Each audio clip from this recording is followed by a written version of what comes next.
Muy buenas noches, ¿cómo les va? Lunes 30 de noviembre, se nos va el 11º mes del año, dice adiós.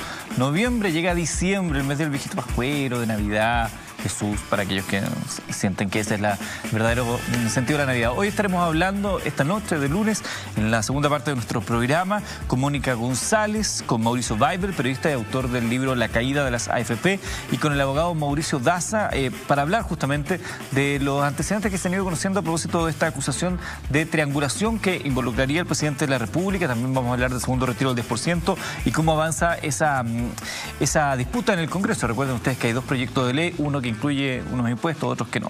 Antes, en esta primera parte, tenemos al ministro de Defensa, hombre fuerte de Renovación Nacional en el gabinete, que es presidenciable para algunos sectores de su propio partido, para otras personas también, lo mencionan habitualmente en las encuestas. Está con nosotros Mario Desbordes acá en el estudio. Buenas noches, ministro, ¿cómo le va?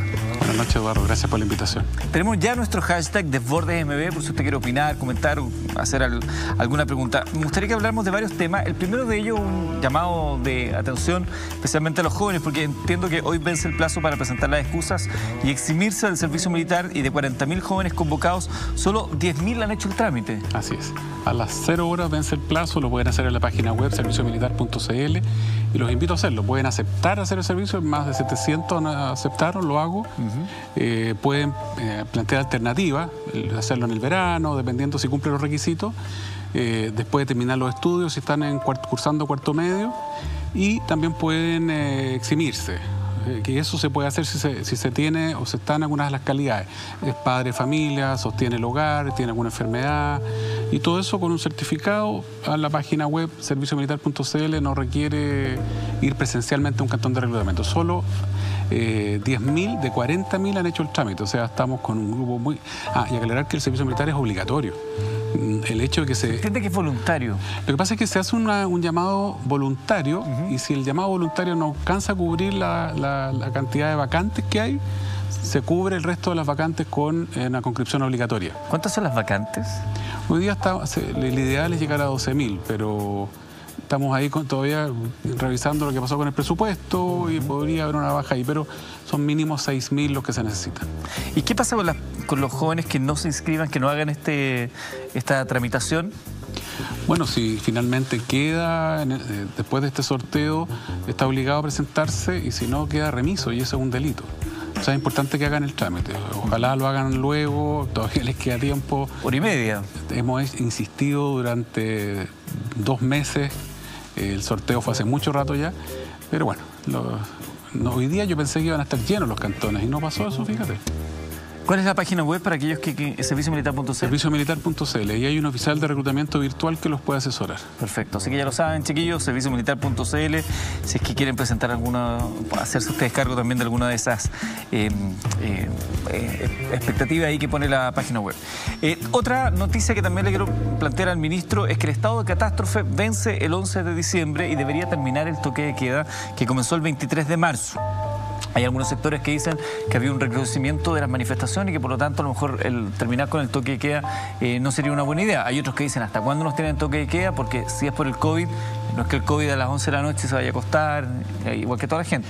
Lo que pasa es que el toque de queda, el estado de excepción y el toque de queda no están puestos por las manifestaciones, porque recrudezcan no sé, los delitos, tiene que ver con la pandemia. En Europa, aquí se discutía mucho, hace unos meses atrás, si tenía sentido el toque de queda, y ahora vemos que España, Francia, Italia están determinando toque de queda en algunas ciudades, porque ayuda a evitar aquellas actividades sociales en donde la gente se aglomera más. Los locales nocturnos en general, todo tipo de locales nocturnos, bares, restaurantes, pubs, discotecas.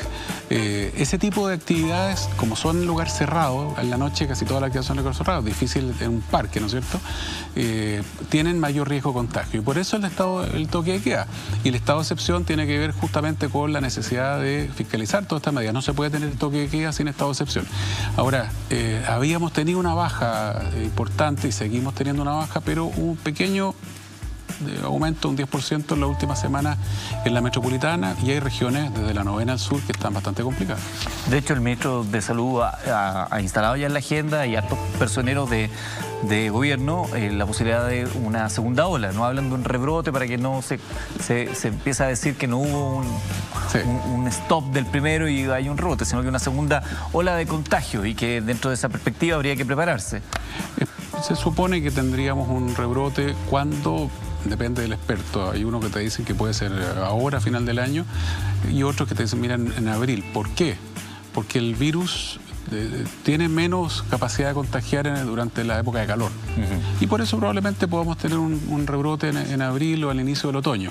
A esa fecha ojalá que alcancemos a tener vacunada al menos la población de riesgo. El presidente Piñera se ha preocupado de que tengamos vacunas compradas y reservadas más que suficiente. Ahora, el problema es que, por ejemplo, Pfizer todavía no tiene la autorización de la FDA, de la Agencia Europea, y en el caso de Chile tampoco del ISP, que entró recién la solicitud.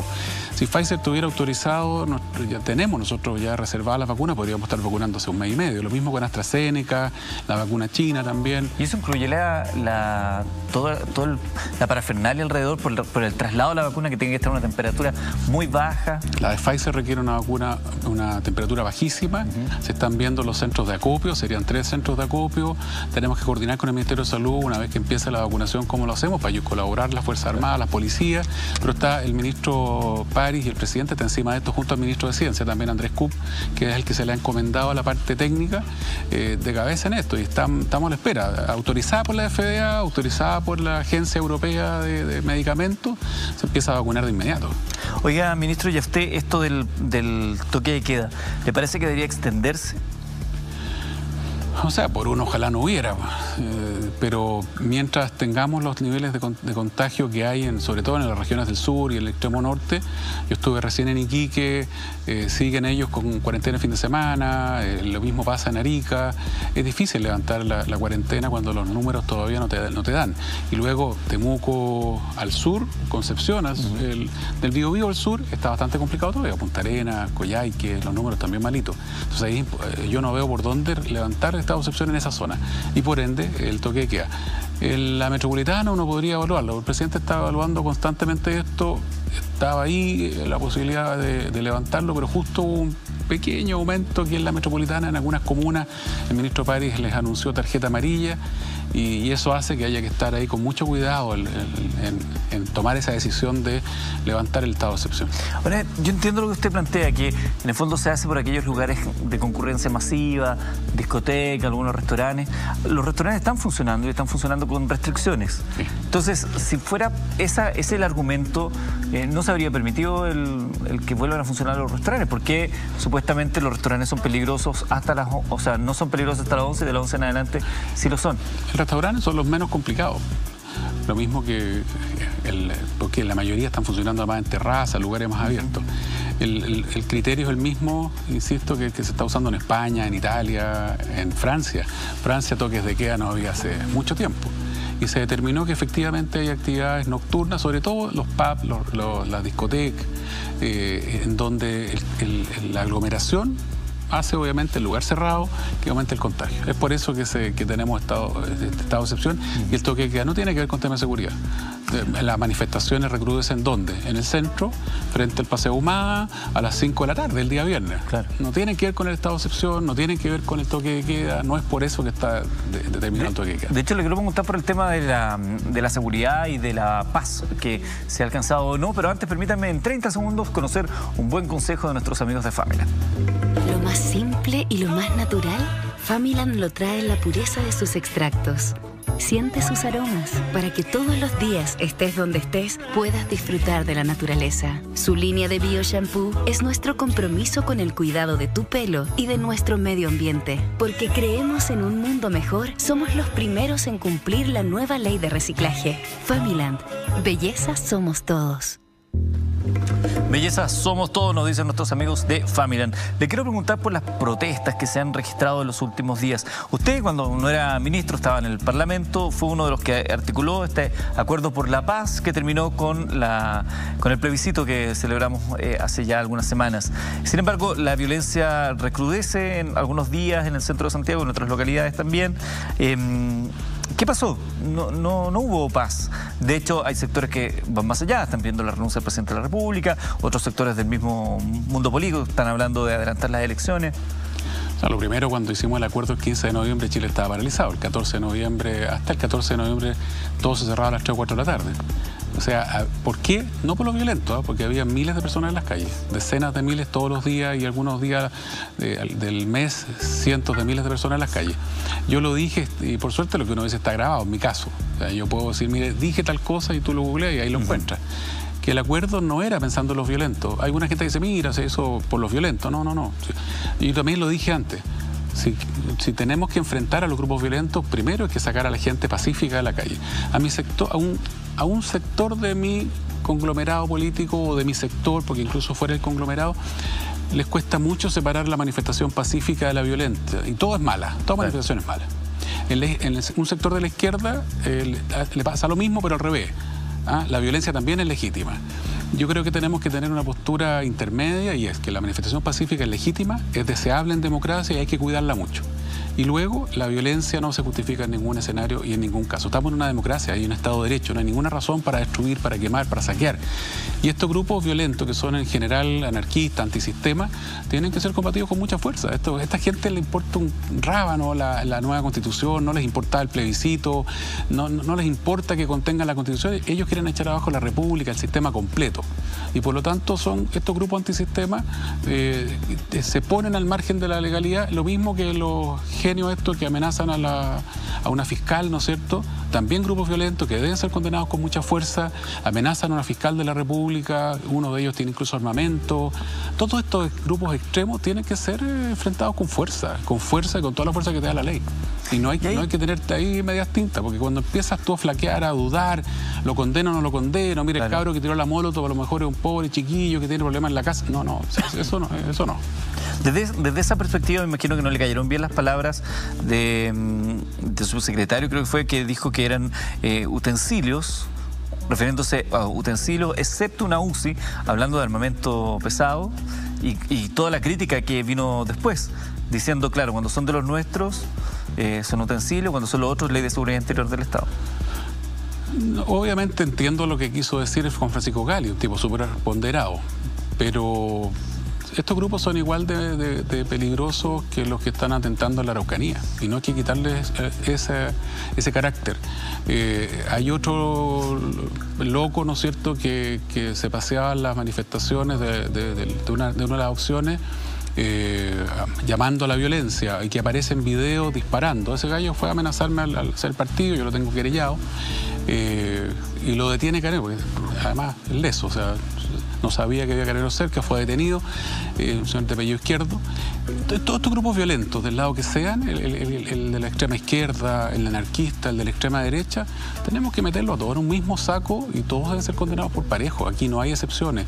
El que anda con un fusil en la Araucanía y que puede atentar contra un carabinero, o el que anda con una UCI o mini UCI aquí en la ciudad y que amenaza a una fiscal. Yo puedo estar o no de acuerdo con lo que dice la fiscal, pero jamás puedo tolerar, bajo ningún punto de vista, que se amenace a un fiscal de la República. Eso no pasa en una democracia que se precie de tal. Y cuando pasa, tiene que ser enfrentado con firmeza. Respecto a este proyecto que busca adelantar las elecciones presidenciales y del Congreso, ¿qué lectura hacen usted, no sé si en el gabinete o usted en personal, de este clima que instalan algunos, pese a que esto ha tenido bastante rechazo de diversos sectores políticos? Se desinfló rápido. Yo le tengo mucho aprecio y respeto a Alejandro Guillet, tenemos una muy buena relación, somos exalumnos del mismo liceo, de la Comuna del Bosque, por eso nos encontramos cada cierto tiempo en el liceo. Él egresó harto antes que yo le tiro esta talla cenicienta a veces, pero creo que se equivocó en esta oportunidad. Eso de adelantar las elecciones tampoco es propio de una democracia seria, una democracia estable. No estoy de acuerdo, creo que es un error, pero se desinfló rápidamente, así que enrarece en el ambiente, sí, pero no tuvo mayor acogida, así que hasta ahí llegó. Gente de la centro derecha ha dicho acá en este programa que hace rato no hay gobierno, que el presidente está pasmado. No, le han tocado enfrentar a este gobierno dos situaciones que no se veían, una en 100 años y las otras en 40, 50. Primero la crisis de octubre, una crisis que tuvo un componente muy violento que no se vio en Italia, en Francia. Los chalecos amarillos jamás quemaron un Carrefour, jamás quemaron un bus. El componente violento fue extraordinariamente violento. Hubo minutos en que la República corrió riesgo, tal cual. Y además cientos de miles, millones de personas en la calle, que haya 3 millones de personas en la calle, o sea, entre el 10 y el 20% de la población en la calle al mismo tiempo, para cualquier democracia la hace crujir. Entonces le tocó enfrentar a este gobierno, además, quejas de problemas 100% reales que se arrastran desde hace 30 años. Nosotros hemos avanzado mucho como país. A mí me parece súper injusto cuando dicen, oiga, aquí está todo malo, somos el país más desigual del mundo. Pero también el otro extremo que dice, no, aquí está todo perfecto, todo está inventado, no hay hambre en plena crisis hace 3 meses atrás, o mire, las pensiones, tenemos el mejor sistema del mundo. No. Existían y existen esos problemas y por lo tanto esas miles de personas salieron con razón a la calle. Y lo otro le toca a la pandemia. O sea, yo no conozco algún gobierno en el mundo que hoy día esté dedicado a gobernar de manera normal. Están todos dedicados a enfrentar la pandemia, lo está haciendo la Merkel, la presidenta Merkel, que yo creo que uno de los íconos de un buen presidente, la presidenta de Nueva Zelanda, la primera ministra que acaba de ser reelecta. O sea, se están dedicando a eso, a combatir el COVID, y por lo tanto, en lo demás que uno de ganas que está administrando, que es lo normal en este minuto. ¿Y este tema lo han hablado en el gabinete, con el presidente? ¿Es un tema de conversación? Sí, por supuesto, lo hemos conversado con el presidente y la lógica es, mire, primero, combatir el COVID. Esa es la prioridad número 1. Han muerto miles de chilenos. Y por lo tanto la prioridad 1 es, junto con el resto del mundo, que no lo vamos a hacer nosotros solos, combatir el COVID. Somos de los países en la América Latina que primero va a estar inoculando, que va a estar, vacunando a la ciudadanía, sobre todo a los grupos de riesgo. De los primeros, porque la pega se ha hecho en ese sentido. Y luego la reactivación económica, que es fundamental. Hay 2 millones de cesantes. Hay 2 millones de personas que declaran buscar empleo o no encontrar. Probablemente es más gente, pero los que declaran buscar empleo son 2 millones. Entonces este gobierno tiene una labor gigantesca en la reactivación económica y en eso el presidente está concentrado, en el COVID, la reactivación. Y en paralelo, ojalá seamos capaces de sacar, la reforma previsional. Porque, Eduardo, la nueva Constitución, y hay que decírselo a la gente, no va a estar antes de 2 años. Primero, la nueva Constitución no te va a solucionar los problemas, no va a ser una reforma a la salud, no va a estar plasmada en la nueva Constitución, no debería. Y por lo tanto, la gente no puede esperar 2 años a enfrentar o a recibir buenas noticias respecto de esta reforma. Permítame un segundo ahí sobre la reforma provisional, que antes se me quedó en el tintero una pregunta, porque usted señala que el gobierno tiene un foco, el COVID, reactivación económica, pero uno escucha a parlamentarios de su sector que se alinean con propuestas que van en contra de lo que dice el gobierno y el argumento que dan es que el gobierno no llega con la ayuda. Y eso se alinea con el pensamiento que se instala de la gente que dice no hemos recibido la ayuda necesaria, es insuficiente, piden tantos requisitos que en alguno de esos me caigo y no me llegan, por lo tanto me tengo que rascar con mis propias uñas con el 10%. Entonces uno escucha a gente de gobierno y dice no, se estamos haciendo las cosas que hay que hacer, pero uno escucha a parlamentarios de gobierno, incluso la gente dice bueno, pero a mí no me toca.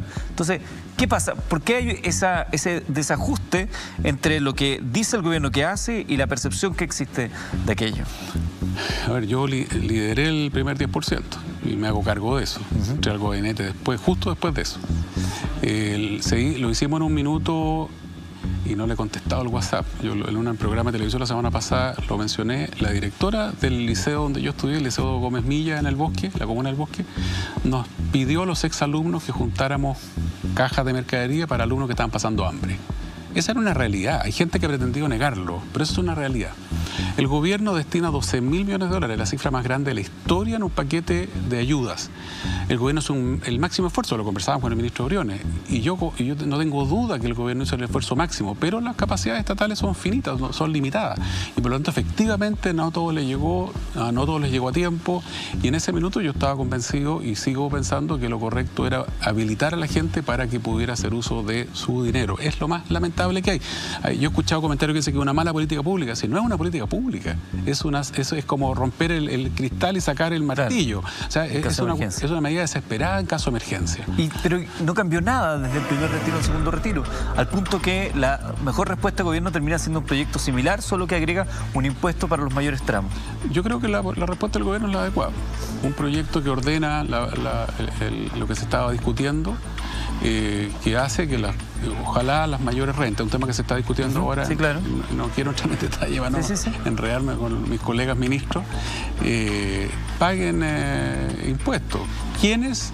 es un tema que se va a conversar. Pero sigue siendo la gente la que gasta su plata para capear la crisis. Eso es que esto está en paralelo a los ingresos familiares de emergencia, a los bonos COVID, al FOGAPE, que es el préstamo para las pymes. Esto es en paralelo a todas las medidas del gobierno. O sea, efectivamente, después de todas las medidas del gobierno, es necesario, en algunos casos ha habido que recurrir a que la gente se rasque con sus uñas o que complemente eso, sí, lamentablemente sí. Y es algo que uno no quisiera, o sea, sacar plata de tu pensión para paliar la crisis es lo que nadie quisiera. O sea, yo siempre lo dije, esto es una mala medida, pero no veía otra para miles de personas. Y en este minuto yo creo que la situación está mejorando, las cifras macroeconómicas están mejorando, pero yo entiendo a los parlamentarios que te dicen, mire, pero igual hay mucha gente que está desesperada. Ahora, el retirar fondos de pensiones puede ser la solución de manera permanente, obvio que no. Ahora, muchos te dicen, es que ya mucha gente sacó todo lo que tenía y se quedó sin pensión. 1,5 millones de personas ya por lo pronto en el primer retiro. Y ahí yo distinguiría. Porque si la persona tenía 50 años o más y ya sacó todo, esa persona iba derecho a una pensión básica solidaria. Respecto a aquellos que estaban recién partiendo. Y por lo tanto iba a tener 10.000 pesos de pensión. Y yo distinguiría entonces, y no nos engañemos diciendo, es que esa persona que ya retiró todo y tiene 50 o más, no va a tener pensión, no, se iba a tener 10.000 pesos. Ahora, pero al terminar este segundo retiro del 10%, cuando se produzca, si es que se hace como se cree, más de 4 millones de personas van a quedar fuera del sistema. Supongamos que un porcentaje de ellos son gente joven que va a seguir ahorrando, considerando los ingresos que tiene Chile, la media de ingresos, las lagunas que se pueden generar por el problema de cesantía que hay, etcétera, etcétera, es poco probable que logren tener una cantidad de ahorro lo suficiente como para que no caigan en lo mismo.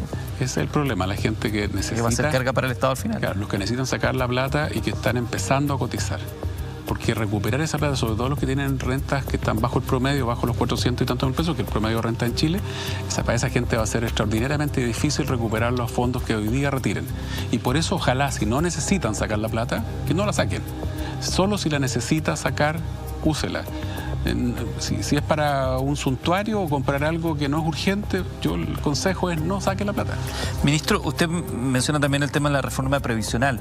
Hace rato que la reforma está ahí dando vueltas, se tiran la pelota de un lado para otro, hubo comisiones en el pasado que también buscaban darle una solución a esto.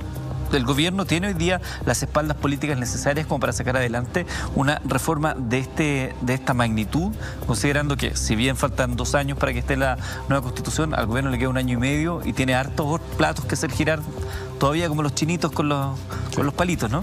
Bueno, el espacio se ha avanzado muchísimo y la negociación está ahí a 1 milímetro de cerrarse. ¿En qué estamos topando? En que en mi sector, y yo me incluyo, no estamos de acuerdo que el 6% que va a aportar el empleador vaya 100% a solidaridad.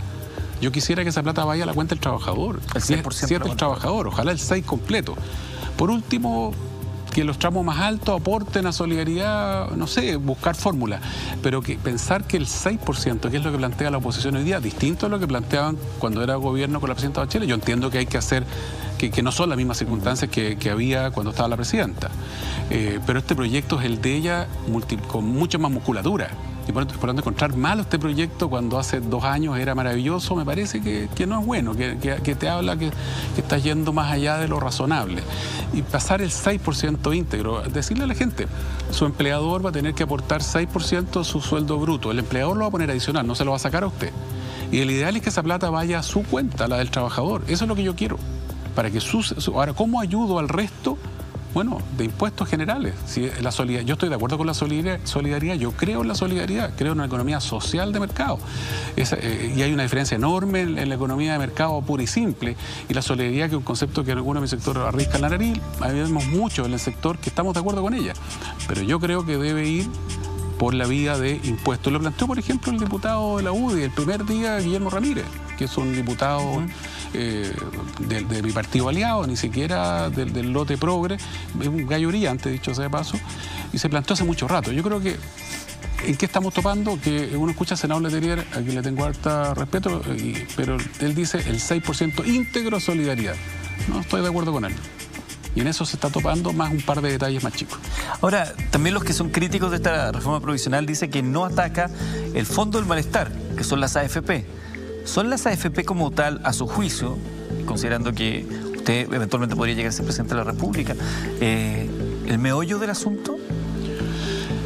Las AFP están desprestigiadas, no hay duda de eso. No, yo creo que nadie puede discutir, ni las propias AFP. No han ayudado las AFP en todos estos años a corregir eso. No, ha sido bien poco colaboradoras. Las reformas del 2005 no ayudaron mucho tampoco, del gobierno del presidente Lagos, no ayudaron mucho tampoco. Entonces, se está evaluando y se evalúa permanentemente. Evópolis tiene una propuesta en ese sentido, yo reconozco al autor de la propuesta en mi sector, que era la de separar el negocio al modelo canadiense. ¿Qué significa esto? Que haya uno que te cobra la plata y otro que la administra, que la va poniendo y la va invirtiendo. Separar el negocio en dos partes. Eso es lo más extremo que se ha planteado. Ahora, en este minuto eso no significa 40.000 juicios en el CIADE, a nivel internacional. Es una cuestión que hay que analizar. Pero yo creo que más que el tema de la AFP, lo que importa es que haya buenas pensiones. Porque puedes tú estar en un sistema dividido como el canadiense y tener pensiones malas iguales. Por lo tanto, hay que ver el tema de las comisiones. Hay que discutir si la AFP gana plata cuando el fondo pierde. Yo creo que no debería. Las comisiones son muy altas, dicho sea de paso, son muy altas. Eso se puede bajar perfectamente por los volúmenes que administran. Hay mucha cosa que corregir. ¿Y esos pequeños detalles no es voluntad política? ¿No basta con decisión del presidente? Sí, hay voluntad política y el presidente lo ha planteado. Están dentro de la discusión de la reforma previsional. Pero no pueden ir aparte, así como bajar las comisiones, oye, pum, listo, se bajan las comisiones. La reforma que hizo el presidente Lagos que terminó perjudicando, cambiémosla.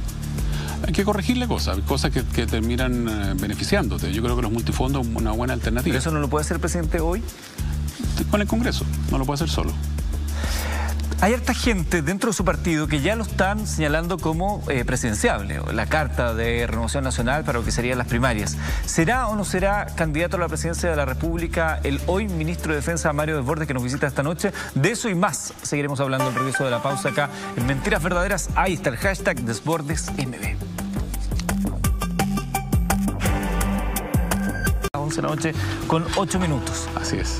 Le había dejado planteado el si va a ser presidenciable o no, pero antes permítame preguntarle algo que tenía que ver con la reforma al sistema de pensiones. Usted ha dicho en más de una oportunidad que es defensor del sistema de pensiones que tienen las Fuerzas Armadas. Sin embargo, ha dicho que sería interesante estudiar la posibilidad que se alargue la cantidad de años que ellos están en servicio activo, sí. Porque eso también afectaría a estas dobles pensiones que se pagan hoy en día, a propósito de las críticas también que se hacen a cómo se financia el sistema de pensiones de las Fuerzas Armadas, subvencionados por los impuestos de la gente. Las dobles pensiones han disminuido muchísimo. Extender la carrera permite que una persona que hoy día se va con 30, 35 años de servicio y tiene un nivel de especialidad que hace necesario retenerlo, claro. Por lo tanto lo contratas de nuevo, no sea necesario, porque como le alarga la carrera a los 40 años, tú puedes mantener a esa persona trabajando. Ahora, el sistema de pensiones de las Fuerzas Armadas es un sistema que está diseñado para premiarte al final de la carrera. Por eso los incentivos no están durante la carrera. El funcionario de las Fuerzas Armadas no recibe horas extra y son cientos de miles de millones de pesos que el fisco no paga en horas extra. El funcionario de las Fuerzas Armadas, promedio 7 traslados de ciudades en la vida, tenés que acatar y punto. Y la señora tiene que partir o el marido tiene que partir contigo. La pensión promedio de los pensionados, por ejemplo, de la Armada, son 680.000 pesos, 35 años promedio de cotizaciones. En el sistema de FP, con 35 años de cotización ininterrumpida, la pensión promedio son 600.000 pesos. Con 35 años. Claro, uno ve el estudio de la Fundación Sol y la Fundación tiene razón cuando te dice que son 200 y tanto, 300, pero eso es porque toma al que tiene la pensión de 10 lucas, al que tiene cotizado 10 años, 20 años. Claro. Si comparamos lo mismo, son las mismas pensiones, o parecidas. Luego, un jefe de departamento versus un teniente coronel o un coronel. El jefe de departamento gana mucho más. El comandante jefe de la Armada gana 40% menos que lo que ganan los directores de varios servicios, el del Ejército lo mismo, la FACH también, que son mucho más pequeños. El Carabinero, el general director tiene 60.000 personas a cargo y gana menos que jefes de servicio con 1.000 personas. Entonces, así hay una serie de otros datos más que nos permiten, a mí por lo menos, estar tranquilo respecto a que si tú comparas el sistema de pensiones de las Fuerzas Armadas con situaciones similares en el mundo civil, en el mundo público, ¿para qué nos vamos a mirar a las mineras? En el mundo público, el sistema no está distorsionado, no es injusto como se ha planteado, porque comparando peras con peras. Lo único que yo pido cuando hay estos debates, comparemos peras con peras. Y en ese escenario el sistema es justo porque, te insisto, está pensado para retener a la persona. Yo estuve recién en Iquique, una joven cabo segundo trabajando en un motor de un F-16, ganando 700.000 pesos, con un nivel de especialización, nivel de inglés altísimo, especialización, cursos acá, cursos fuera en algunos casos. La posibilidad de que se la lleven al sector privado es altísima. La única forma que tengo de retenerla es ofreciéndole al final de los 30 años de servicio una pensión, que en este caso es el gancho, ¿cierto?, para que la persona se mantenga, es retener. Cuesta el sector privado, el mundo de la AFP, está pensado para la movilidad. Tú te sales de un trabajo, te cambias, etc. Claro. La Fuerza Armada es muy difícil retener. No me refiero a los pilotos, que es un drama para la Fuerza Aérea. No me refiero a los que uno siempre piensa, a los más especializados. Me refiero al mecánico de un vehículo motorizado en el Ejército o de un avión en la FACH, la Armada, lo mismo. ¿Y cómo ha sido tomada esta posibilidad de alargar el tiempo de permanencia? Las Fuerzas Armadas están de acuerdo. Fue aprobado ya en la Cámara de Diputados, la Comisión de Defensa, cuando yo era parte de la comisión. Como estamos en modo COVID, se están tramitando ciertos proyectos, no todos. Y en algún momento hay que retomar el de la carrera militar y extender la carrera militar. Ahora se pueden retirar con pensión a los 20 años, se correría a los 25 años.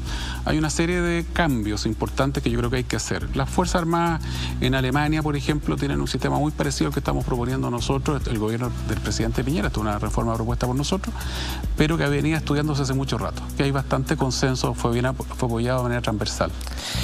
La encuesta Pulso Ciudadano de esta quincena muestra que la diputada Pamela Giles, mira, irrumpe y lidera las preferencias presidenciales por una mínima diferencia sobre Joaquín Lavín y el alcalde de Recoleta, Daniel Jadwe.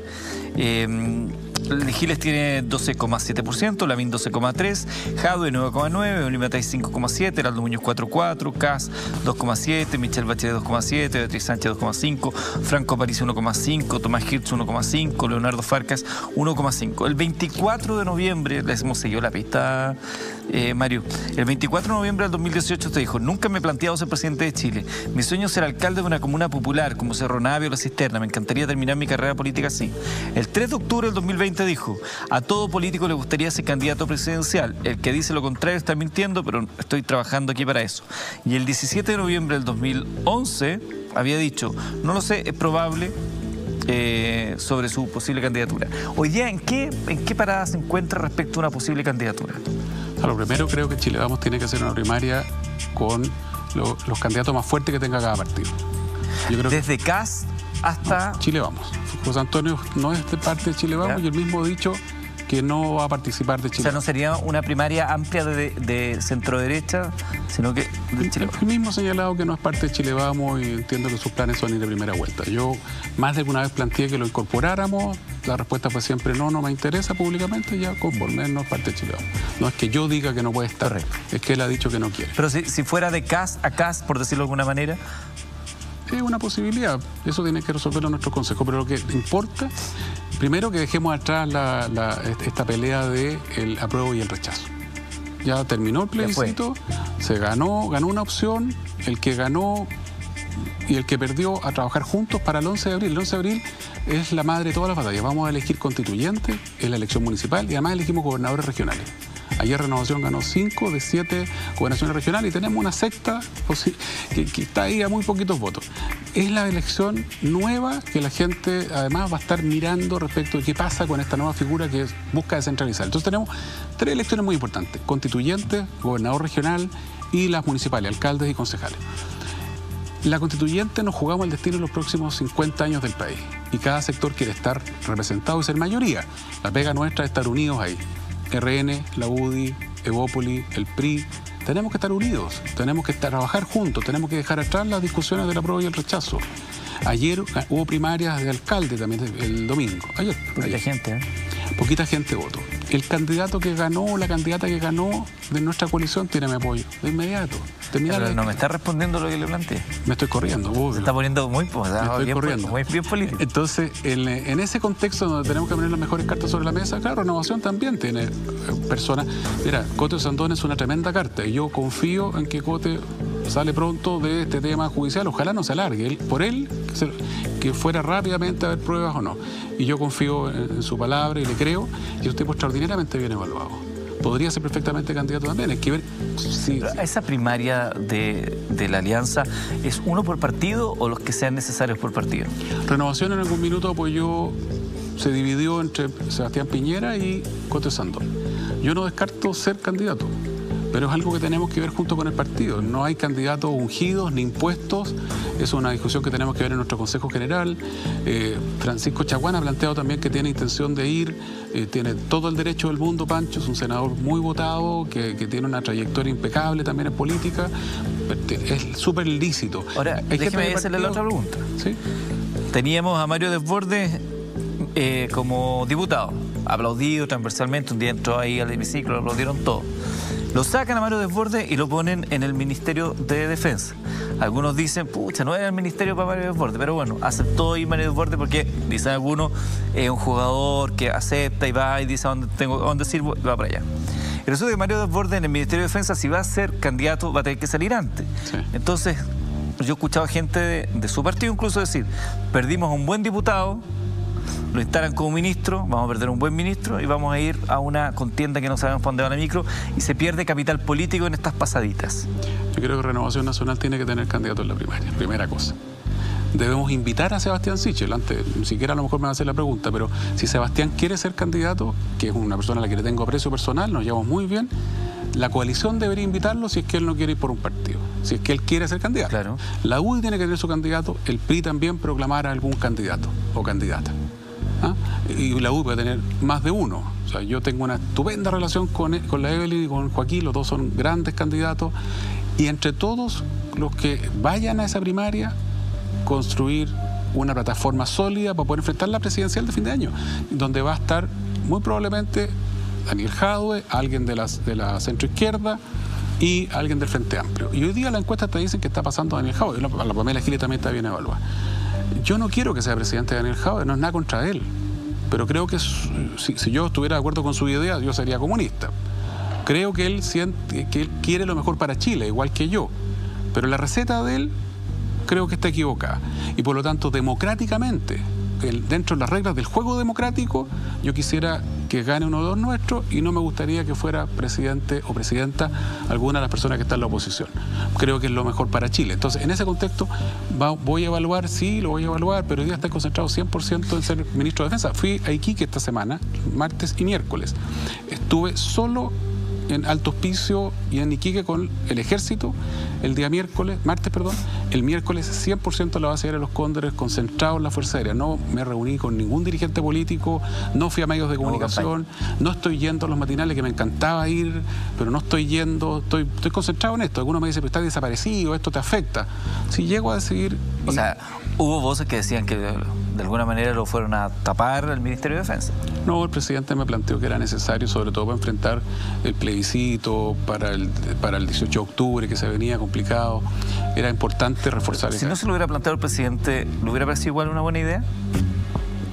No estaba en mis planes ser ministro. Ahora, ministro de Defensa, es precioso el trabajo. Usted fue carabinero, si llegara, no depende del Ministerio de Defensa, pero... En su época defendía. Claro. Si llegara a dar ese paso sería con dolor de guata, porque estoy feliz como ministro de Defensa. Las Fuerzas Armadas son instituciones a las que yo quiero mucho, las aprecio desde siempre. Necesitan, ¿cierto?, mucho apoyo en su tarea diaria y, bueno, si se llegara a dar eso, que el partido esté de acuerdo. Si yo puedo decir, yo quiero ser candidato presidencial, pero capaz el partido va a decir, tú, está bien, te felicito, pero no queremos. Es un tema que vamos a conversar el próximo año. El 11, en 2018, usted dijo, estoy orgulloso de haber sido carabinero. Si siguiera siendo carabinero, sería coronel o general y sería un Paco feliz. Así lo dijo, tal cual, en comillas. Con la situación que está viviendo actualmente Carabineros, ¿se cree que sería un Paco feliz? Lo de Paco nos lo enseñó en la escuela don Vicente Huerta Celis, que fue general director, el Paco Huerta. Y él nos decía, siéntanse Paco. Paco no tiene nada de malo, etcétera, etcétera, etcétera. Quiero mucho Carabineros. Renuncié porque no me dieron permiso para casarme. Me salí, me casé y me separé a los 3 años. No, o sea, tengo 19 años en el segundo matrimonio, en mi actual matrimonio, hecho sea de paso. No me salí porque estuviera enojado con Carabineros, porque me hubieran echado de Carabineros. Mi hoja de vida la han pedido 20 veces en estos últimos 6 meses y yo he autorizado que la entreguen. No tengo ningún problema. 0 días de arresto, buena antigüedad. Habría sido coronel probablemente. General no lo sé porque eso ya es... Mis compañeros son generales los que todavía siguen activos. Todavía quedan 7 compañeros míos en servicio activo, incluyendo el número 2 de Carabineros. ¿Y qué se puede hacer con Carabineros, ministro? Modernizarlo. Hay que trabajar con Carabineros, una reforma profunda en muchas áreas. En el área de gestión, de administración, de finanzas, no hay duda que hay que hacer una reingeniería del porte de una catedral. Hay que hacer un fuerte énfasis en la formación, en la capacitación. Aquí en Chile hay buenos expertos. Dije en la misma red hace 2 semanas, un día viernes en la tarde, ¿cierto? Un programa que me gusta mucho, cuando me invitan vengo feliz, que yo prefería antes de escuchar a los expertos civiles, escuchar o mirar lo que está haciendo la policía española, la policía francesa, que son latinos como nosotros, presupuesto complicado en España también, quizás la de Los Ángeles. Pero quiero corregir eso. Creo que hay buenos especialistas en Chile a los que también hay que escuchar, pero principalmente hay que escuchar, o sea, en conjunto con ellos, escuchar a Carabineros. Mira, Carabineros era la institución mejor evaluada de Chile hasta hace 4 años atrás. Pasó el Paco Gate, pasó la Operación Huracán, el caso Catrillanca y Carabineros, bueno, y octubre, donde Carabineros tuvo la polémica, ¿cierto? Y Carabineros bajó inmediatamente en la evaluación ciudadana. ¿Cómo hacemos para que vuelva a ser la institución mejor evaluada? ¿Qué es lo que te pide la gente en la calle? Quiero Carabineros, quiero más Carabineros, quiero retén, quiero ojalá una tenencia, claro, más dotación de Carabineros. Hay que mejorar la transparencia, no más encubrimiento. Bueno, pues no hay duda de eso, sí. Mira, yo estoy convencido que de los 60.000 carabineras y carabineros, el 99,9% hace su pega con mucho orgullo, con mucho esfuerzo, con mucho sacrificio, y a ellos hay que apoyarlo. Al 0,1% que mete las manos, que roba, que abusa, que golpea, que viola derechos humanos de una persona, no solamente en el estallido, de repente con una persona que es detenida sin justificación. Con eso hay que ser durísimo. ¿Era necesaria la salida del general Rosas? Salió el general Rosas, ¿no? ¿Pero era necesaria? Decisión presidencial. ¿Usted no lo habría sacado? Decisión presidencial. Si usted hubiera sido el presidente, ¿no lo habría sacado? No, ponerme en casos hipotéticos es muy fácil. Siempre los generales después de la batalla...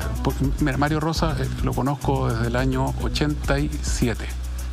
Imagínate. Él es hijo de un suboficial mayor de Linares. Yo trabajaba en Talca, conocí a su padre, fui oficial en Talca, fui subteniente y teniente allá. Creo que un hombre que hizo un gran esfuerzo, que le tocó el peor momento de Carabineros de los últimos 90 años. Porque, con el caso de Mario Rosa o quienes quienes estuvieron antes que él, quienes lo antecedieron, cada vez apreciar con el general Soto, ahora sí, con esto lo van a echar, con esto lo van a echar, lo echaron a Soto, con esto lo van a echar, lo echaron se demoró, lo echaron a este general. Pero la institución sigue igual. O sea, ¿qué sacamos? Podríamos ir sacando directores general director de Carabineros, pero no se ve el cambio sustantivo en la institución que quizás sea lo que permita que los general directores puedan mantenerse más tiempo haciendo bien su pega. El gobierno tiene una reforma a un área de Carabineros, que es el área de administración y gestión, hace 2 años y medio, y no logra avanzar. Yo le digo a la oposición, si no están de acuerdo, presenten indicaciones, vayan votándolas, y en las reglas de juego democrático son, se pierde o se gana, pero avancemos. Y ahí está frenada. Se crea una comisión, que a mi juicio ojalá tuviera un par de carabineros más, pero bueno, se crea una comisión. Perfecto. Que avance la comisión. ¿Qué se quiere hacer? Discutamos. Y mira, la diputada Gael Yomans, que es una diputada también de La Cisterna, que es de donde yo vengo de chico, me decía en la Comisión de Seguridad Ciudadana: Mario, yo quiero un solo escalafón, no quiero 2 escalafones. Es una discusión técnica gruesa, digamos, que hay que dar, por supuesto que hay que dar. Pero yo insisto, al 0,1% que infringe la ley, que abusa, etcétera, durísimo con él, porque al policía y al militar tú le das el privilegio del uso de las armas, y por lo tanto tiene que ser mucho más probo, más responsable, respetuoso de los derechos humanos que cualquier otro ciudadano. Hay que exigirle más. Pero al resto, que hace bien su pega todos los días, bueno, mejor capacitación. Hay 7.000 vacantes sin llenar. Algo pasa, no están los incentivos para entrar a Carabineros hoy día. Entonces, ministro, bueno, lo último, harto militante de Renovación preguntan ¿cuándo va a estar más o menos clara la decisión? ¿Cuándo va a estar presidenciable o no? ¿Sobre Carabineros? No, ¿cuándo va a estar clara su decisión de ser presidenciable o no? Me estoy corriendo de nuevo. Lo voy a conversar con el partido. Aproximadamente. ¿Está nervioso la gente? Y con el presidente tengo que hablarlo. Si es que la elección es... que mandó el WhatsApp, ¿no? Él lo mandó, pucha. Presidente... Está al aire del otro lado, pero lo manda por debajo. No, pero no hay una fecha estimada de cuándo. No, si es que llego a salir, no. No, pero es que, te insisto, hay que primero concentrarnos en lo que... Yo estoy de ministro de Defensa feliz y hay que hacer muchas cosas. Yo agradezco el apoyo. En alguna encuesta también aparezco. Sí, claro. Tú mencionaste una en la que no salgo, hay otra que sí aparezco. Pero es evidente que estoy en un ministerio que no tiene visibilidad. Yo agradezco la invitación al programa, obviamente. Y la decisión la vamos a tomar juntos con los militantes del partido, y hay otras alternativas buenas como el Coto Sandón o como Pancho Chaguán. Un ministerio que ya sacó una presidenta, recordémoslo. Michelle Bachelet, claro, fue ministra de Defensa. Bueno, también tuvo otras apariciones por ahí, pero estuvo en esa cartera. Mario Desbordes, ministro de Defensa, conversando con nosotros esta noche acá en Mentiras Verdaderas. Muchas gracias, ministro, por venir. Muchas gracias, Eduardo. Que les vaya muy bien. Hacemos una pausa y al regreso tenemos nuestro panel para conversar del segundo retiro del 10%, de la triangulación y de mucho más.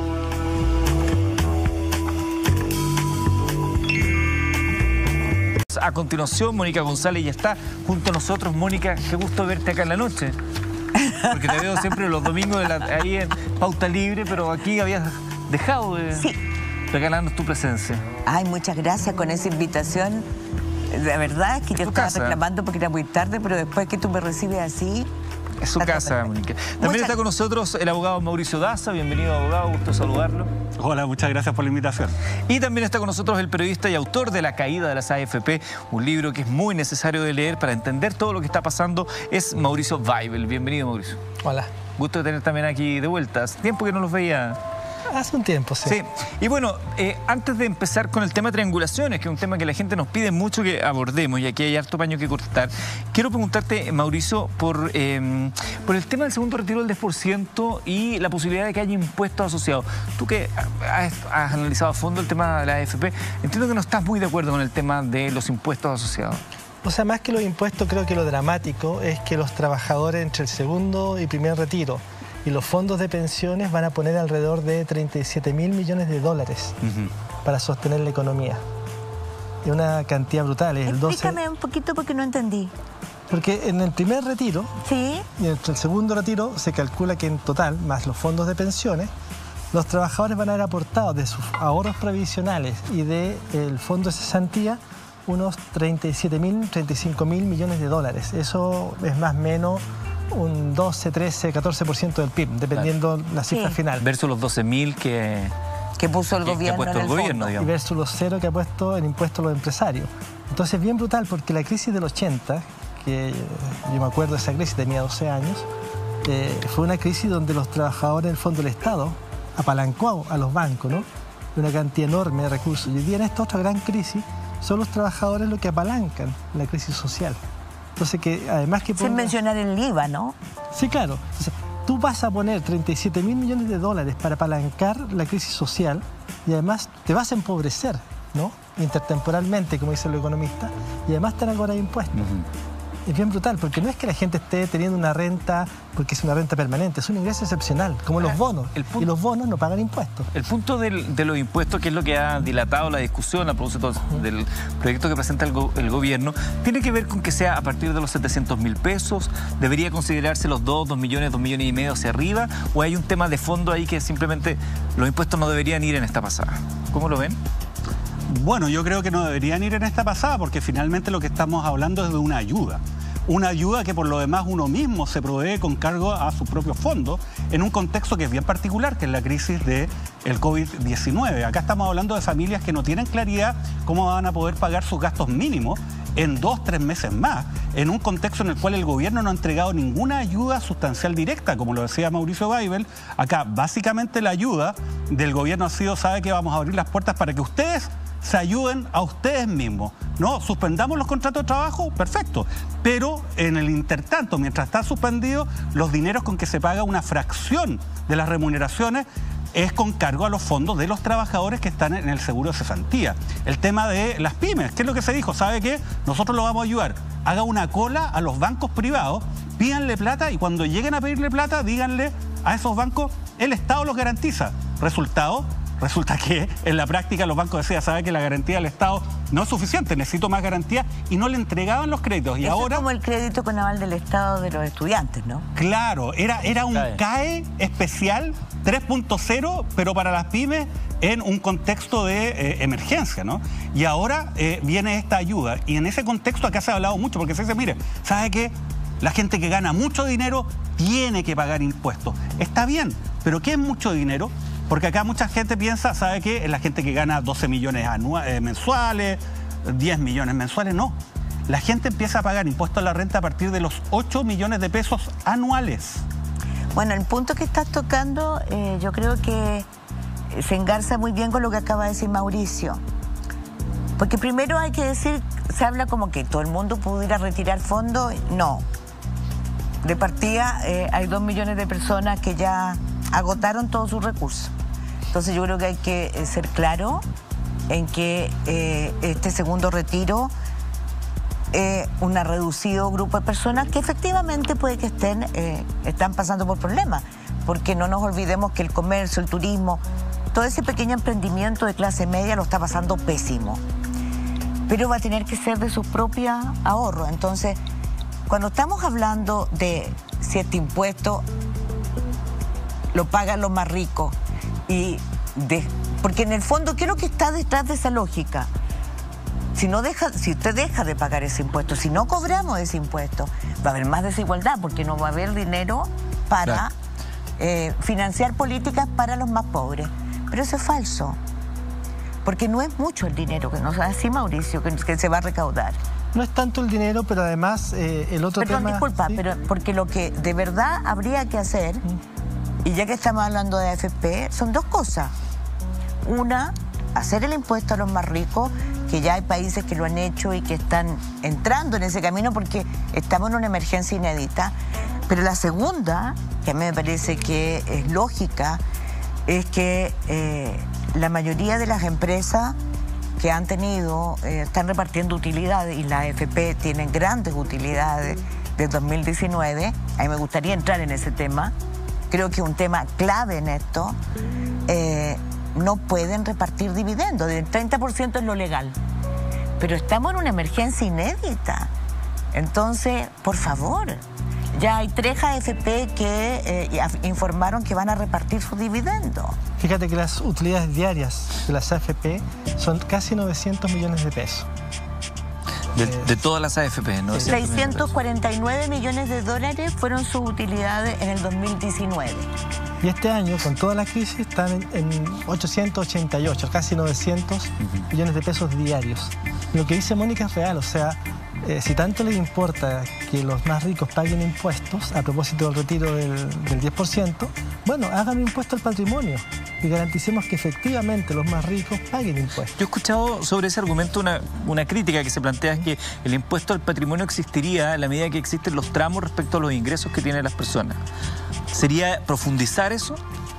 No, el impuesto al patrimonio es distinto a eso, porque más ya en el fondo, digamos, ¿qué es tu ahorro en la AFP? Es un activo que tú tienes para el futuro. Y lo que estás haciendo es convertirlo en gasto para hoy día.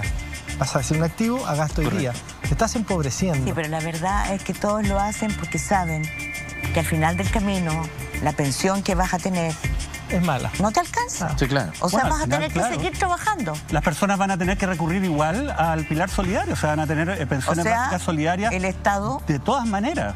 Pero fíjate, además es muy hipócrita este discurso, ¿no? De que se dice, mire, es que nosotros queremos que los ricos paguen impuestos, ¿no? La gente rica, imagínate. La gente que para estos efectos tiene sueldos o ingresos de 700.000 pesos, si saca el dinero podría ya estar calificando para pagar impuestos. Yo no diría de que eso es gente rica, pero los que sí son ricos son, por ejemplo, Carlos Delano y Carlos Lavín, los dueños del Grupo Penta. A ellos sí se les aplicó un descuento en su base para calcular el impuesto a la renta. Se les descontó 1.400 millones de pesos. Un poquito Fíjate, más. Por gastos de abogados en una causa donde ellos fueron condenados como autores de delitos reiterados de índole tributario. Y ahí el Servicio de Impuesto Interno no tiene ningún problema. Ahí cuando hay que discutir esto, Mauricio, sesión secreta en la Cámara. Mauricio, el director de Impuesto Interno en su minuto dijo que eso lo podía solicitar cualquier contribuyente. Eso no es verdad. Eso es absolutamente Y los trabajadores falso. de impuestos de internos lo demostraron. Porque Es que el esa director fue una del Servicio investigación Impuesto de Interno da ese CIPER, ¿no? argumento. Claro, Yo quiero, total. estoy muy orgullosa de esa investigación de CIPER. Yo no soy la directora, pero CIPER sigue siendo un orgullo. ¿No es así, Mauricio? Así dicen. Entonces, esa fue una investigación y los trabajadores de impuestos internos lo hicieron ver porque mostraron las pruebas de eso. No se trata de decir nomás, en eso el rigor hay que tenerlo siempre. Y mostraron las cartas y los intercambios de documentos que hay entre quienes son, yo no me acuerdo en este momento, pero el director de la división de altos contribuyentes, los 3 altos directores que concretan este beneficio, este perdonazo como el de Johnson. ¿Te acuerdas del perdonazo de Johnson? Sí, pues. Sí, pues. Entonces estamos hablando de que esto no es inédito. Pero esa es la deuda. Pero fue por otra vía. Entonces no es verdad. Por eso yo lo planteo. No es que cualquier persona, o sea, a partir de ahora... Sí, a partir de ahora cualquier Claro, persona no van a tener cara va a para decir, negártelo. Yo no sé no a van a quién tener creerle más, cara. si a la Asociación de Funcionarios y a la Asociación de Fiscalizadores y al Servicio de Impuestos Internos que hicieron un reclamo a la Contraloría por esto, o al director del Servicio de Impuestos Internos, el señor Barraza, ¿no? Que lo designaron justo en el contexto en que estaban estallando las causas por financiamiento ilegal de la política y que fue una de las primeras medidas de él, decir, no, ¿sabe qué? Estas causas ya no van, porque no tienen que ver con el objetivo. No, lo del primero Servicio de que Impuestos hizo Internos. es no presentar ni una sola querella y guardar silencio absoluto. No, y echar a Cristian Vargas, que era el director jurídico del Servicio de Impuestos Internos y que estaba impulsando, ¿no?, estas querellas y que finalmente abrieron una caja de Pandora respecto del financiamiento ilegal de la política. Bueno, recordemos que la clase política en ese momento estaba callado que el loro, como todos calladitos, y ahora se quejan como un chino, no sé cómo es el dicho, que te quejáis más que un chino con artritis, no sé cómo es el dicho, que, porque ahora escuchan cualquier cosa de condonación y reclaman todo, y en su momento se quedaron callados. Entonces yo no sé si estaban enojados en su minuto cuando le hicieron el perdonazo o están enojados ahora en que se toca a un sector. Pero bueno, triangulaciones es la palabra que se ha puesto de moda. ¿Pero puedo por favor hacer una cápita, Eduardo? Porque por no favor. quiero perder algo en el que a veces se habla mucho, pero yo quiero insistir en el asunto de las utilidades AFP, porque es un tema de verdad sórdido a esta altura. Fíjense que en 2017 las utilidades netas de las 6 AFP, porque nosotros tenemos un negocio controlado por 6 AFP. Muy buen negocio, porque son todas holding internacionales, todos. De 347 mil millones de dólares. Esas fueron, ojo, el 2017 fueron 347 mil, mira cómo será el negocio, y el 2019 fueron 649. Entonces, casi dos. Perdón, disculpen, 347 mil millones de pesos. ¿Sabes cuánta plata se repartieron en dividendos? Porque dicen a dónde van las utilidades de la AFP. 256 mil millones se repartieron en dividendos. 347 mil millones de pesos fueron las utilidades netas de las 6 y 250 mil millones se repartieron en dividendos. Esto no puede volver a pasar este año. ¿Quién va a fiscalizar eso? Porque esto es obsceno. Aquí se está yendo la plata, aquí se va. ¿Por qué? Porque la comparo con la pensión promedio. Claro, la pensión promedio está en torno a los 215, 220 mil pesos. Pero para que eso no ocurra tendría que cambiar la ley, porque la ley autoriza un mínimo... 30%. Entonces hay que cambiar la ley. Pero es 30% como mínimo, ¿no? Eso es lo claro. legal. Si Pero tiene que haber bajamos la una buena junta fe. de accionistas, pero los directores... Recordemos lo que pasó con Cencosud, cuando empezaron a hacer repartición de utilidades, decían, oye, pero si ustedes están utilizando la ley de protección al empleo, ¿cómo es posible? Y después tuvieron que Bueno, recuperar. pero es un tema ético, no es un tema legal. Por eso. Ese es el problema. Pero acá en Chile, cuando dejamos las cosas a la buena fe de las personas, las empresas, generalmente nos vamos a llevar una sorpresa, Pero no es de que las el buenas. clima es distinto, por eso que yo lo estoy planteando.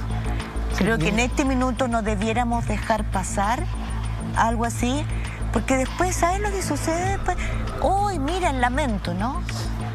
Mira los dividendos que Pero repartieron. Mónica, en ese caso, si ellos hacen uso de esa repartición de utilidades, están dentro del marco legal. El Congreso tiene que actuar. Antes. O sea, yo no puedo creer que el Congreso se ponga las pilas a un 10%, hace una reforma constitucional del 10%, porque efectivamente hay una mayoría de la población que lo aprueba, ¿no? Pero tal como ustedes han dicho y todos sabemos, son nuestros ahorros, es plata nuestra. Pero tiene que ponerse las pilas para otras cosas. O sea, este asunto, tal como dice Mauricio Weibel, que es un problema ético, esto no puede pasar, o sea, no pueden ni empresas las que se acogieron a la Ley de Protección del Empleo mucho menos, ¿no? Pero las que no se han acogido, estamos en una crisis inédita. La cantidad de campamentos que han proliferado, los incendios de las casas ahora, la pobreza que hay en nuestro país. No es posible que repartan dividendos aunque no se hayan acogido a la Ley de Protección del Empleo. Porque lo que estamos hablando, o sea, la única forma de poder disponer de fondos para hacer políticas que mitiguen la pobreza es esta. Mónica, tú has dejado la pelota dando bote porque aquí hay una discusión que se instala con lo de la triangulación. Quizás es legal, pero ¿será ético? Es la pregunta que subyace de fondo. Me gustaría, aprovechando que está Mauricio Daza con nosotros, porque hablamos mucho de esto y a lo mejor no todo el mundo sabe de qué hablamos cuando hablamos de las triangulaciones que ha señalado Gino Lorenzini, el creador de Felices y Forrados, que es el foco de la acusación. ¿Podrías explicarle a todos nosotros, en simple, de qué hablamos cuando hablamos de estas triangulaciones? Bueno, a ver, acá lo que hay que entender es que los ahorros que nosotros tenemos que entregar obligatoriamente a las administradoras de fondos de pensiones todos los meses van a una cuenta individual. Mucha gente piensa, aunque usted no lo crea, que esa cuenta individual va aumentando con los ahorros que nosotros le aportamos mes a mes y quedan ahí. No, eso no es así. No quedan ahí. Lo que hacen las AFP es toman estos ahorros de todos nosotros y mes a mes las, entre comillas, invierten. ¿Y las invierten en qué? En ciertos títulos, en ciertos valores que se supone que dan una utilidad. Esa utilidad iría en beneficio de los cotizantes. La AFP cobra su comisión, ¿no? Y ahí estaríamos todos felices. Ese es lo que se supone es el sistema. El tema es que dentro de las inversiones que hacen estas AFP con nuestros dineros se encuentra básicamente la inversión en participación en determinados fondos que levantan empresas privadas.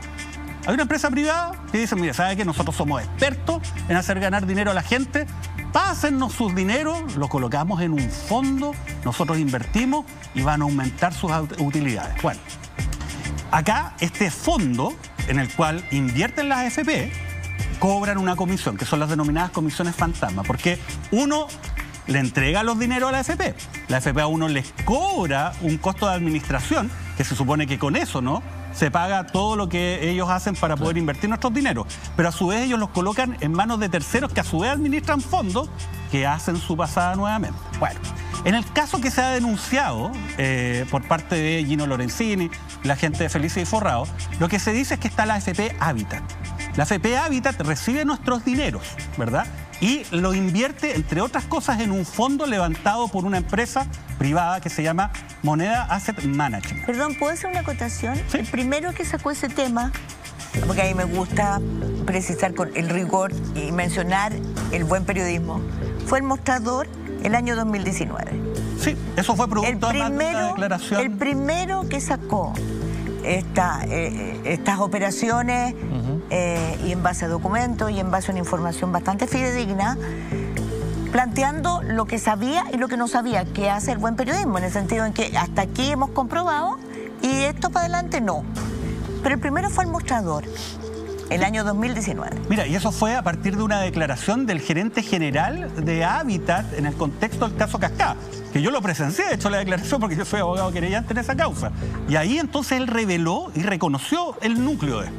Bueno, AFP Habitat recibe nuestro dinero. AFP Habitat lo invierte y lo invierte en un fondo levantado por esta empresa privada que se llama Moneda Asset Management.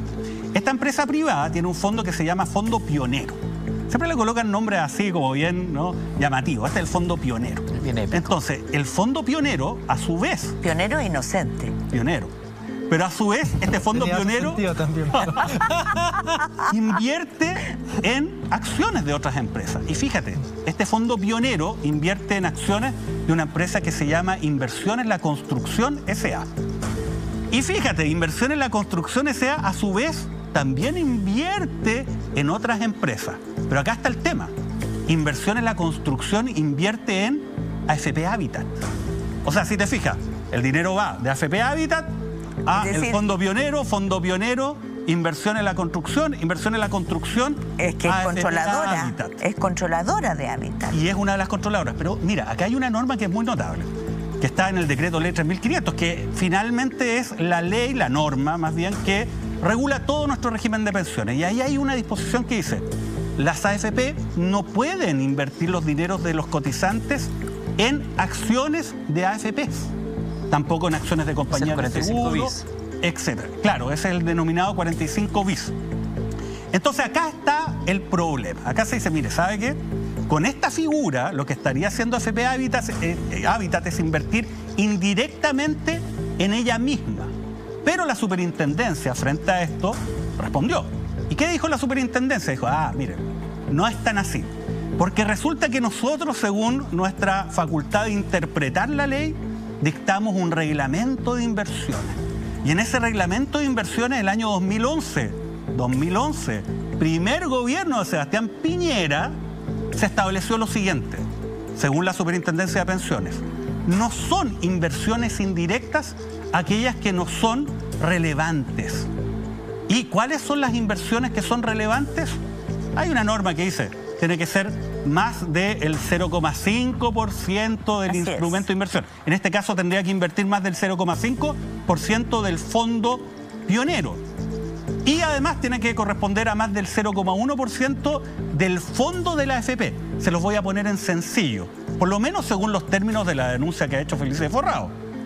Es una suma equivalente a 200 millones de dólares. O sea, si usted hace esta figura por menos de 200 millones de dólares, o sea, por menos de 160.000 millones de pesos, es legal.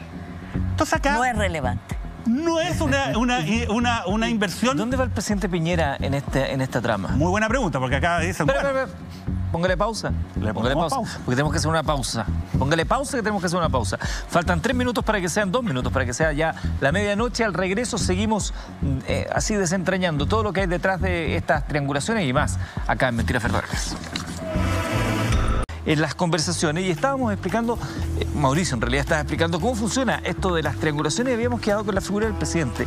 ¿En qué minuto de toda esta maraña aparece la figura del presidente de la República? Bueno, como habíamos visto, AFP Habitat invierte en este fondo pionero que es de Moneda Asset Management, ¿no? El fondo pionero invierte en inversiones en la construcción, que a su vez invierte en AFP Habitat, ¿no? Bueno, el punto es que, ¿dónde aparece Sebastián Piñera? Sebastián Piñera con AFP Habitat son inversores en el fondo pionero. Ahora, el punto es el siguiente. Este fondo pionero es un fondo que reúne obviamente a mucha gente que coloca estos dineros.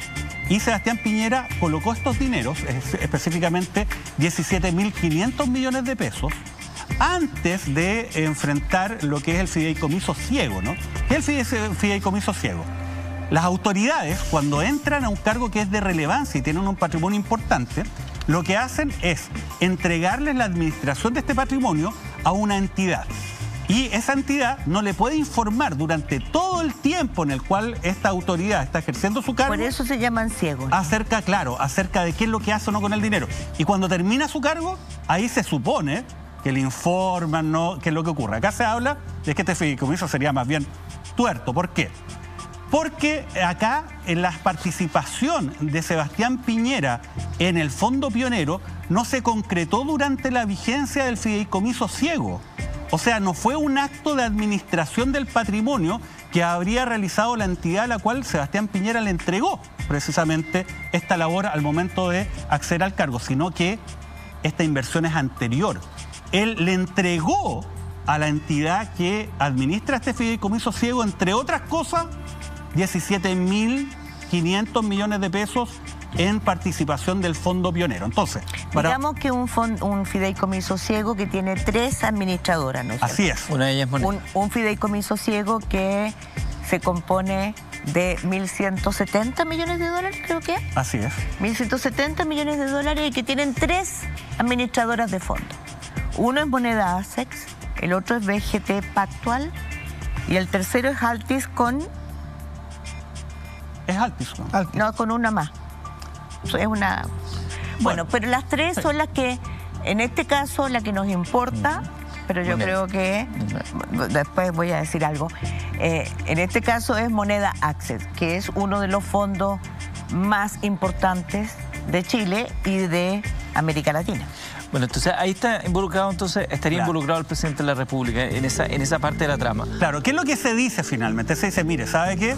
Si finalmente a AFP Habitat le va mal, a inversión en la construcción le va mal, y por lo tanto al Fondo Pionero le va mal y por lo tanto a Sebastián Piñera le va mal. Y Sebastián Piñera está en condiciones de saber esto porque, insisto, esta inversión no la hizo la entidad a quienes le entregó él, al momento de acceder al cargo, la administración de su patrimonio bajo la regla de usted no puede saber nada de lo que acá ocurre. No, él entregó esta participación sobre el Fondo Pionero, o sea, él sabe de esto. Entonces, básicamente, esta es la figura. Ahora, tal como dijo Mónica, esta figura ya se estaba abriendo, ¿no?, en cuanto al conocimiento de la misma, el año 2019, ¿no? Y ahí empezó... Perdón, en ese reportaje se plantea todo lo que sabemos hoy día.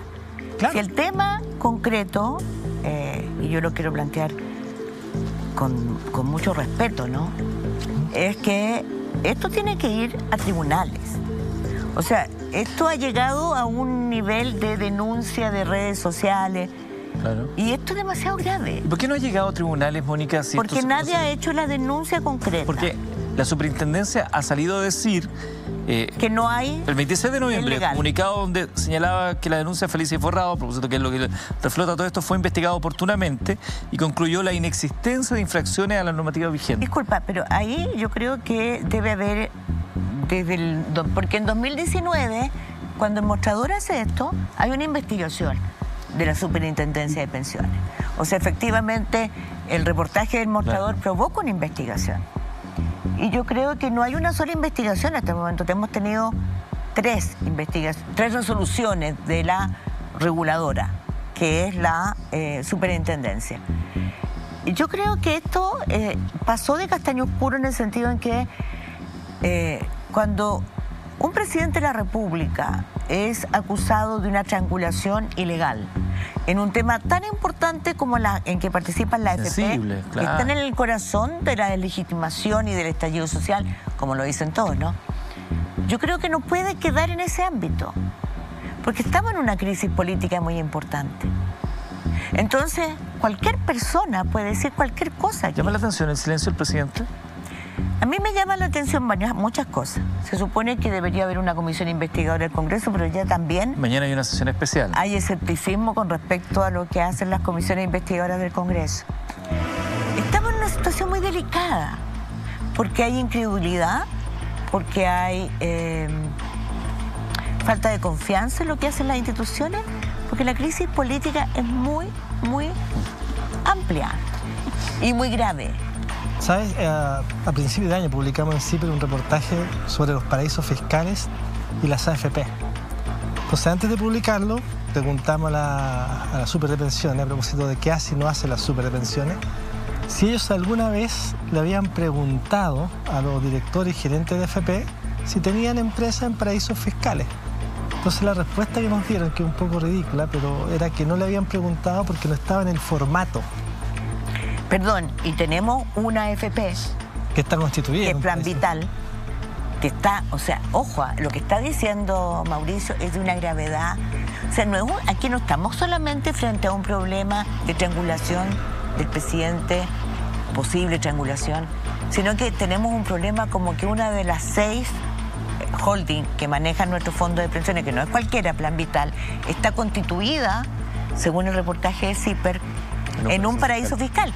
O sea, hoy día estamos conscientes que fundar una empresa en un paraíso fiscal es esconder ganancias. Claro, fíjate que había varios gerentes, directores, dueños de FP que tenían empresas y tenían fundaciones. Para que la gente lo entienda, la fundación es una figura jurídica que está hecha para evadir impuestos. De hecho, no todas, ¿ah? No, las fundaciones en Panamá. Sí, claro. No las así. En paraísos fiscales me da la impresión que no hacen beneficencia. Era tanto que este personaje, que es el actual director presidente de Codelco, ¿no? Benavides Feliu, tenía en esa fundación incluso inscrito a sus hijos menores de edad. O sea, él tenía una fundación mientras era el gerente de una FP en la que estaba toda su familia, incluidos sus hijos menores de edad, ¿no? Entonces le preguntamos, después de publicar el reportaje, ya a la Super por escrito, todo por transparencia. ¿Pero él era el gerente de cuál AFP? Hábitat. Sí, claro. ¿Y quién lo nombró presidente de Codelco? El presidente Piñera. Bueno. Y le preguntamos después de todo esto a la Super de Pensiones, ya si iban a investigar, pues ya la habíamos publicado. Claro. Y la respuesta por escrito de la Super fue que no iban a hacer nada. ¿Sin mayor justificación? ¿Solo que no iban a hacer nada? Dijeron una cosa que me parece, y corrígeme, pero yo creo que es un descaro, digamos, que no estaba en sus atribuciones. Y es mentira, porque ellos por ley tienen que preguntarle, tienen que inquirir a los directores y gerentes de FP qué empresas tienen. Mauricio Weibel, te pregunto lo siguiente, a propósito de lo que investigaste para tu libro. Esta denuncia que se hace contra el sistema y que involucra al presidente de la República, a mí me parece gravísima y a mí personalmente me llama la atención que el presidente, a través de alguna de las vías de comunicación que tiene, no salga a desmentirlo o a anunciar acciones por injuria, calumnia, cualquier cosa como para decir, oye, esto me golpea, es muy fuerte. No se oye padre. Y segundo, si esto establece algo que es muy propio a lo mejor de Chile, que siendo legal puede que no sea ético, que es como lo que planteaba Mónica hace un rato, porque la Super dice que esto no está al margen de la ley, pero alguno que se preguntaría ¿es ético? O sea, ético no es, pero hablemos del caso Cascada. En el caso Cascada, perdón, se sacó del fondo. ¿Y los Panama Papers? O sea, nosotros le entregamos a Impuestos Internos CIPER, yo en ese momento era directora de CIPER, le entregamos, nosotros participamos en la investigación global de los Panama Papers y le entregamos al Impuesto Interno todo lo que encontramos de las bases de datos de Mossack Fonseca, el estudio de abogados, de las empresas que tenían sede o triangulaban con Chile, porque algunas triangulaban. Y no pasó nada. O sea, de verdad, hasta el día de hoy, nosotros seguimos siendo absolutamente, haciéndonos los ciegos respecto a quienes trabajan y hacen triquiñuela e ingeniería tributaria con los paraísos fiscales, que ya no es solo un problema ético, porque entendamos que los principales organismos del mundo, europeos, han dicho que uno de los objetivos importantes es luchar contra la evasión de impuestos que se va a los paraísos fiscales. Mira, yo creo que respecto a este punto, este diseño, ¿no?, que hablamos, esta, entre comillas, triangulación, tiene varios aspectos. Respecto de la legalidad, acá yo creo que lo relevante de esta denuncia es que se afirma que incluso respecto a aquellos parámetros que ha señalado la superintendencia, igualmente se habrían sobrepasado. O sea, estaríamos más allá del margen establecido a través de este reglamento de inversiones, que mira, fue establecido el año 2011 en el primer gobierno de Sebastián Piñera. Eso es lo primero. Pero también hay un segundo tema que tenemos que empezar a preguntarnos. ¿Qué sentido tiene esta legalidad, no? Un tema tiene que ver, por ejemplo, si es que el superintendente efectivamente, una autoridad administrativa, tiene la posibilidad de, entre comillas, interpretar una norma que es clara, que dice, ¿sabe qué? Las AFP no pueden invertir en acciones de las AFP ni directa ni indirectamente. Lo dice a seca. No como otras normas que dicen, mire, sabe que lo va a poder hacer dentro del margen que se establezca en un reglamento. No, acá dice, no se podrá hacer. ¿Y por qué no se podrá hacer? Porque como estamos en un mercado que es pequeño, hiperconcentrado, donde los agentes de este mercado se conocen, son amigos, han compartido, entonces el punto es resguardar que las inversiones que se hacen con nuestros dineros tengan por finalidad precisamente el beneficiar a los cotizantes, que somos quienes le entregamos la administración de nuestro patrimonio finalmente a estas entidades, y no sea a partir del telefonazo, el tema del compadre, el amigo, o otras relaciones que no tienen que ver con lo que es el beneficio a los cotizantes. Y por lo tanto, yo creo que hay que ver si es que esta posibilidad de poder reglamentar por esta vía, por parte del superintendente, es legal o no. Porque a mí me gustaría centrarme en lo que acaba de decir Eduardo. Porque nosotros podemos aquí hablar de todo lo que se dice, pero yo creo que lo serio, lo responsable, es aterrizar esto. ¿Qué se hace? Porque si no... Claro. Yo no estoy... Nadie niega, tú sabes que es lo más increíble de este tema, que no es tan increíble. Nadie niega esto. Lo que se dice, esto es legal. No, sí, pero escucha, nadie dice por qué es ilegal. Mauricio, lo que estoy diciéndote es otra cosa. ¿Entiendes lo que estoy diciendo? Bueno, una cosa es decirlo en una... Porque esto es inaudito, o sea, tú puedes decir en un canal de televisión, en una red social. Aterricémoslo es... ¿Qué se hace con una denuncia que afecta al presidente de la República? Tan delicada, tan grave, en un momento tan crítico como el que está atravesando este país. Bueno, se tiene que investigar y ese es el tema. La pelota la tienen ahora los diputados, va a haber una ¿Sabes qué es lo sesión. más grave? Que lo puedes investigar, puedes ratificar los hechos y es legal. Y eso es brutal, porque en el fondo es como el caso Cascada, que tú estuviste involucrado, donde en el fondo Ponce Lerú extrae millones de dólares de los fondos de pensiones y no le pasa nada.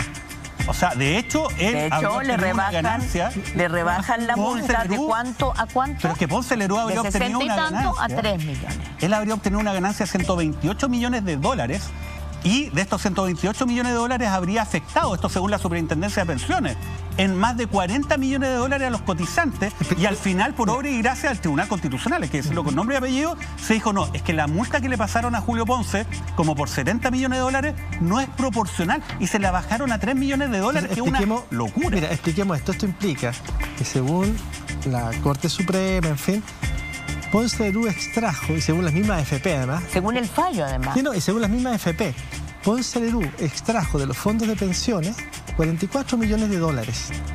Y está O libre. sea, de las ganancias, de las rentabilidades, de los fondos de pensiones de todos nosotros. Exacto. Ahora, Entonces, mira, fíjate lo que es brutal. Por favor, es que es muy Ponce Lerú puede brutal. extraer 40 millones de dólares de nuestros fondos y nosotros no podemos sacarlos. Eso es la síntesis La de lo que es iniquidad el de todo. país. Permíteme un segundo, Daza. Sí, por porque supuesto. en 30 segundos, en realidad no son segundos, son 30 segundos, porque tenemos un buen consejo de Fabio. Lo más simple y lo más natural, Familand lo trae en la pureza de sus extractos. Siente sus aromas para que todos los días, estés donde estés, puedas disfrutar de la naturaleza. Su línea de Bio Shampoo es nuestro compromiso con el cuidado de tu pelo y de nuestro medio ambiente. Porque creemos en un mundo mejor, somos los primeros en cumplir la nueva ley de reciclaje. Familand, belleza somos todos. Daza. También. A ver, el punto es ver quizás la parte buena. Acá hay algo que nadie quería que ocurriera, que era que quedara expuesto a plena luz del día ya el detalle del mecanismo en que opera este sistema. Por eso es que, bueno, hay mucha gente corriendo en círculos por esto, porque cuando tú expones esto, lo transformas en un tema de debate, se pueden generar cambios. Y fíjate, si se genera algún cambio acá, se le va a cortar un mega negocio a muchos operadores del mercado de valores de Chile, el denominado Que no están regulados San para Jana. nada. No, pero espérate, ellos se van a movilizar como se han movilizado. Oye, los sectores poderosos de nuestro país hacen lobby descarado. Total. Mira lo que ocurrió en la ley de pesca. Acá también va a ocurrir eso, pero por lo menos se está generando una discusión donde ya no solamente se habla, mire, ¿sabe qué? Este sistema beneficia a los empresarios y perjudica a los trabajadores. No, acá estamos viendo el cómo esto opera. ¿Pero por qué no En han pedido detalle, yo creo que Perdón, eso ¿y es muy valioso. te agrego un caso más?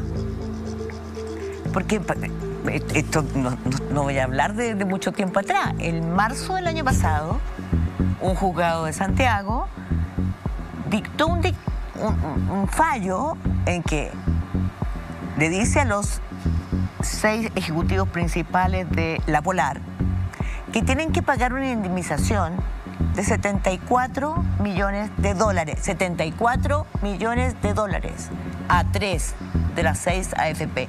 A solo 3. Porque eso es lo que perdieron las acciones de las AFP, o sea, nuestros fondos de pensiones, 74 millones de dólares, bastante más que Cascada, y nadie le ha dado pelota a eso. ¿Con qué? Con la información engañosa del escándalo de la Polar que estalló en junio del 2011. Bueno, ese juicio ha pasado inadvertido. Entonces tenemos, Soquimich metió la mano. La Polar, digamos que no es La Polar, porque lo que pasó es que La Polar, el escándalo estalló en junio del 2011. Entre enero de 2011 y junio, los principales grupos económicos que eran accionistas de La Polar vendieron sus acciones. ¿A quién? A las AFP. Por eso que las AFP perdieron. Y por eso que todo eso ahí quedó estancadito. O sea, tenemos 3 vías por las cuales se le ha echado mano a los fondos de la AFP. Y tal como dice Mauricio, lo brutal son 2 cosas. Las miserables pensiones de la gran mayoría de los trabajadores de este país y que no podamos retirar los fondos. Y que tengamos que pagar impuestos. Tienen que estar hoy día cruzando los dedos y encomendándose al santo su preferencia para que salga antes de la fecha que estaban todos esperando. Además, ¿qué nos debería sorprender? Este es un país donde las empresas se coluden, ganan 100, los multan por 50, los rebajan la pena 20, y si es que nos cae algo. Eso es parte de lo cotidiano, es como parte del paisaje que tenemos en Chile y que son esas cosas que eventualmente todos quisiéramos que cambiaran cuanto antes. Esperamos que este caso de triangulaciones llegue a tribunales, que sacamos contra una sesión especial del Congreso o llenarnos la boca acá en los paneles diciendo que esto, aquello, no, que no finalmente sirve para nada. no llega, no sirve para nada. Tenemos que pasar al mundo real. Es como cuando la gente cree que poniendo un hashtag va a solucionar todo. No, tenemos que pasar al mundo real y concreto, porque es la única manera que tenemos de hacer que las cosas cambien.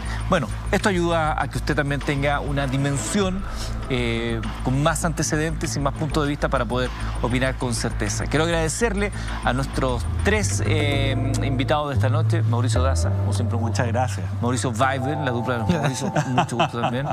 Y bueno, Mónica de la casa, así que simplemente invitarla a las veces que quiera. Mañana estará con nosotros Jimena Rincón, que ha salido a colación a propósito de la arista que tiene que ver con la figura de Gino Lorenzini. Se han hablado ahí de que habría aportado en parte de la tramitación de algunas leyes y que su hermano es el abogado de Felicidad Forrado. De eso hablaremos mañana con de la indicación Mónica, que habría hecho el 18 de noviembre. Así de precisa, mira. Así es.